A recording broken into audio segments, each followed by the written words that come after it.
सो हाय दोस्तों, कैसे हैं आप सभी दोस्तों। एसएससी एग्जाम्स में आने वाले कुछ इंपॉर्टेंट क्वेश्चंस में आज फिर लेकर के आ गया हूं। टॉपिक है हमारा फिल इन द ब्लैंक्स, जो मैं आपको आज कराने वाला हूं। और ये इंपॉर्टेंट क्वेश्चंस आपको मैं कराने वाला हूं वो जो आपके एग्जाम्स में आए हुए हैं, यानी कि ये क्वेश्चंस आपके किसी ना किसी एग्जाम्स में पूछे जा चुके हैं। सो तैयार रहिएगा बच्चों ऐसे ही कुछ शानदार सीरीज के लिए। और इससे पहले भी मैंने एक ऐसा वीडियो आपके लिए अपलोड किया था, अगर आप लोगों ने नहीं देखा है तो जाकर उसको देख लीजिएगा। तो शानदार वीडियो आपका है ये। फिल इन द ब्लैंक से कुछ इंपॉर्टेंट क्वेश्चन जो आपके एसएससी 2022 में पूछे गए हैं वो मैं आपको कराने वाला हूँ। अगर आप चैनल पर नए हैं तो चैनल को सब्सक्राइब करके बेल आइकन प्रेस कर लीजिएगा और वीडियो को लाइक करके शेयर जरूर कर दीजिएगा। तो दोस्तों शुरू करते हैं अपनी आज की बात को।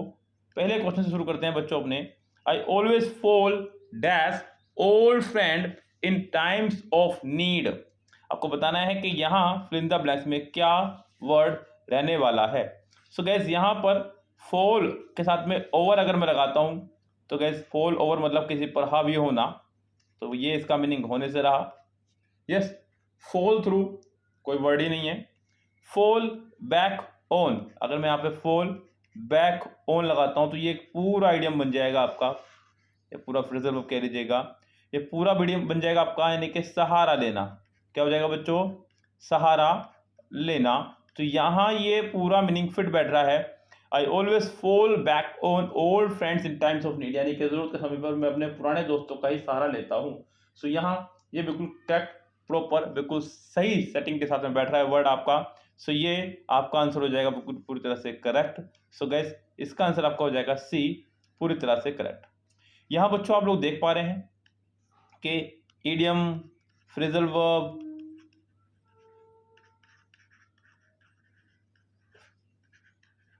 फिक्स प्रीपोजिशन, इन सब का रोल यहाँ पर रहता है फिल इन द ब्लैंक्स में। तो आपको ये सभी चीज़ें बहुत अच्छे से पता होनी चाहिए। और बच्चों पता तब चलेंगे जब आप लगातार प्रैक्टिस करेंगे। विदाउट प्रैक्टिस आपको ये चीज़ें नहीं पता चलने वाली हैं। सो प्रैक्टिस करते रहिएगा। जो भी चीज़ लग रही है आपको नहीं है आपके लिए, आप उसको लिखते रहिएगा बच्चों। यस, चलिए हम लोग बढ़ते हैं आगे अगले क्वेश्चन की तरफ। It is desirable to take dash in any business if you want to make profit, यानी कि जरूरी है कि डैश कीजिए किसी भी बिजनेस में अगर आप बिजनेस में सफलता पाना चाहते हैं तो बच्चों यहाँ पर टू टेक एडवाइस, सलाह लेना। टू टेक रिस्क, रिस्क लेना। टू टेक लोन, लोन का कोई लेना देना नहीं यहाँ पे बच्चों। लोन तब लेना चाहिए जब बिल्कुल बहुत जरूरी हो जाए। तो यहाँ बच्चों खाली रिस्क लेने से काम हो जाएगा, क्योंकि बिजनेस में रिस्क लेना चाहिए जैसा कि सभी लोग बोलते ही हैं। तो यहाँ गाइस आपका आंसर हो जाएगा बी, पूरी तरह से करेक्ट। अगर मैं बात करूं इस क्वेश्चन की तो ये क्वेश्चन ग्रामेटिकली नहीं है, सिर्फ वोकैबुलरी बेस्ड था। इस तरह के क्वेश्चनों पर ज़्यादा दिमाग नहीं लगाना होता है। अगर आपको मीनिंग पता है तो आंसर आपकी मुट्ठी में है, और नहीं पता है तो आंसर आपके हाथ से गया। फिर आप चाहे जितना मर्जी दिमाग लगा लेंगे, ये आपके कब्जे में नहीं आने वाला है। ओके गाइस, चलिए फिलहाल चलते हैं आगे। क्वेश्चन नंबर नेक्स्ट में क्या कह रहा है? The boy was rewarded for his dash behaviour. Boy को रिवार्ड किया गया अपने डैश बिहेवियर के लिए। फॉर हिज प्लीजिंग बिहेवियर, बच्चों यहाँ पर हिज के बाद में आपका नाउन आना था जो कि आया हुआ है। अब ये नाउन से पहले आपका एक एडजेक्टिव रहने वाला है। वो एडजेक्टिव यहाँ पे कौन सा रहेगा ये देखना होगा। प्लीजिंग, बेस्ट, बच्चों बेस्ट एक सुपरलेटिव डिग्री है, उसकी यहाँ पे जरूरत नहीं है। For is good behaviour, for is good behaviour. तो गैस यहाँ आपका आंसर हो जाएगा अपने अच्छे व्यवहार के लिए।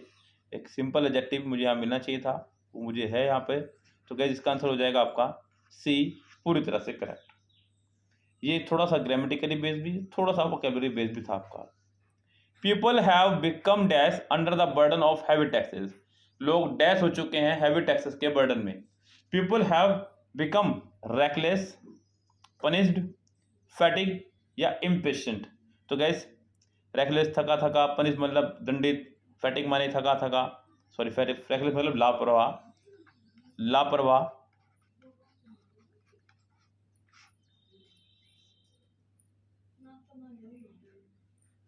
पनिश्ड, फैटिग माने थका हुआ। और गैस यहाँ आपका आंसर है इम्पेशेंट मतलब अधीर, जिसके अंदर धैर्य ना हो। सो gas people have become impatient under the burden of heavy taxes.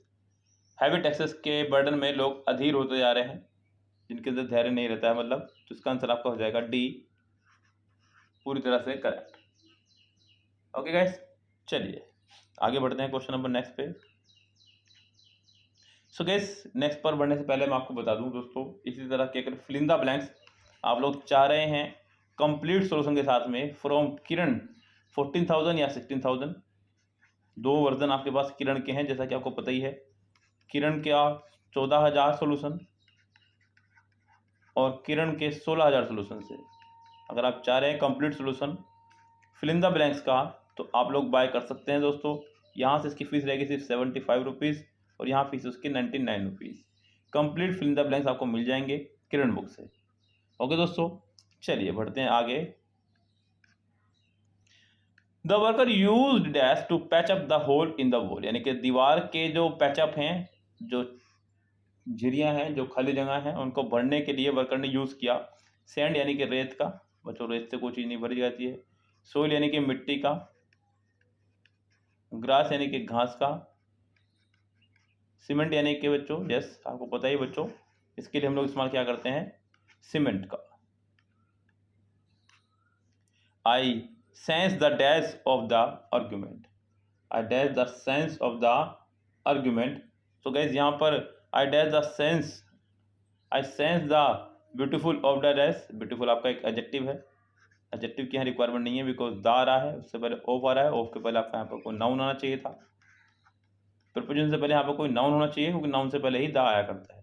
Beautifully बच्चों, जब मैंने बताया आपको, जब भी किसी एडजेक्टिव में बच्चों, हमने एक बहुत ही प्यारा वीडियो अपलोड किया हुआ है यूट्यूब पर, आप उसको देख सकते हैं। वर्ब से नाउन, नाउन से एडजेक्टिव, ये सभी तरह की वीडियो हमने इस तरह की डाली हुई है, आप उसको जरूर देखिएगा। वहाँ मैंने बहुत अच्छे से क्लियर किया है कि कब कोई वर्ड आपका नाउन बनेगा और कब कोई वर्ड आपका एडजेक्टिव बन जाएगा। जब भी किसी एडजेक्टिव में आप ly लगा देंगे तो गाइस वो आपका बन जाएगा एडवर्ब। तो यहाँ पर ये ब्यूटीफुली आपका एडवर्ब हो गया है, ये भी वैलिड नहीं होगा यहाँ पे। ये आपका एक नाउन है और ये भी एक नाउन है, लेकिन ये आपका एक एब्स्ट्रैक्ट नाउन है। तो यहाँ आपका आंसर हो जाएगा सिर्फ और सिर्फ सी, ब्यूटी, पूरी तरह से correct. The speaker did not properly space out his speech but went on dash 1 point only. तो स्पीकर जो है अपनी प्रॉपरली स्पीच को नहीं स्पेस आउट कर रहा था, लेकिन एक ही पॉइंट पर जो है डैश कर रहा था। बट वेंट ऑन स्ट्रेसिंग मतलब दबाव बनाना। दबाव बनाने के लिए हम लोग इस्तेमाल करते हैं बच्चों स्ट्रेस का। अवॉइड माने बचना किसी चीज़ से। डिवोटिंग तो बच्चों को पता ही है। डिक्राइंग मतलब एक तरह से दूर भागना, एक तरह से कह सकते हैं। तो बच्चों यहाँ पर आंसर हो जाएगा आपका स्ट्रेसिंग मतलब दबाव बनाना एक बात पर। एज ही प्रूव्ड इनएफिशिएंट, यानी कि जब उसको इनसफिशिएंट प्रूव कर दिया गया तो कंपनी ने उसको डैश कर दिया।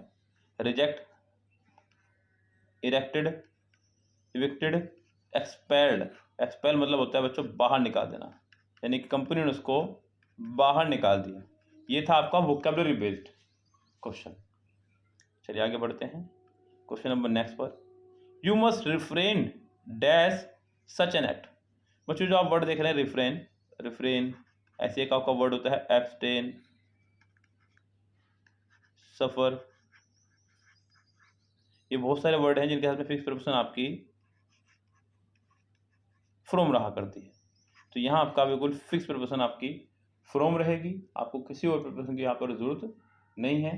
तो बचना है और वर्ड से। यहाँ पर आपका रिफ्रेन के साथ में एट नहीं आ सकता था बच्चों। ऐसे बहुत सारे वर्ड हैं जिनके साथ आपका एट आया करता है। जितने भी चौंकाने वाले वर्ड हैं आपके उनके साथ में, जैसे कि वान, अलार्म, एस्टोनिश्ड, सरप्राइज्ड, प्लीज्ड, इन सबके साथ आपको क्या आना है एट। यस, टू आपका आया करता है बच्चों आगे जाने के अर्थ में, को के अर्थ में, इनवाइट के साथ में हमेशा टू आया करता है। विद लगता है किसी व्यक्ति के लिए। चलिए बच्चों आगे बढ़ते हैं क्वेश्चन नंबर नेक्स्ट पर। Keith has dash with a failure in English examination thrice, यानी कि कैथ की इंग्लिश में 3 बार फेलियर हुई, यानी कि असफलता मिली। अब बच्चों Keith has cut, got, met. बच्चों यहाँ पर लगाएंगे मैट विद अ फेलियर। ये एक बाकायदा पूरा इडियम है। मीट विद अ फेलियर एक इडियम ये है आपका। एक इडियम है आपका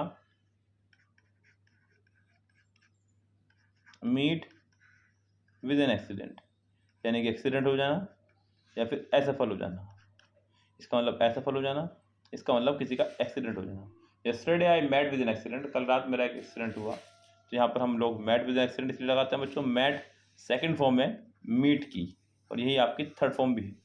तो मैट विद अ फेलियर यानी कि असफल हो जाना, तो इसका आंसर आपका हो जाएगा सी, पूरी तरह से करेक्ट। ओके दोस्तों, सो ये थे कुछ आपके important fill in the blanks जो आपके एसएससी 2022 में पूछे गए हैं।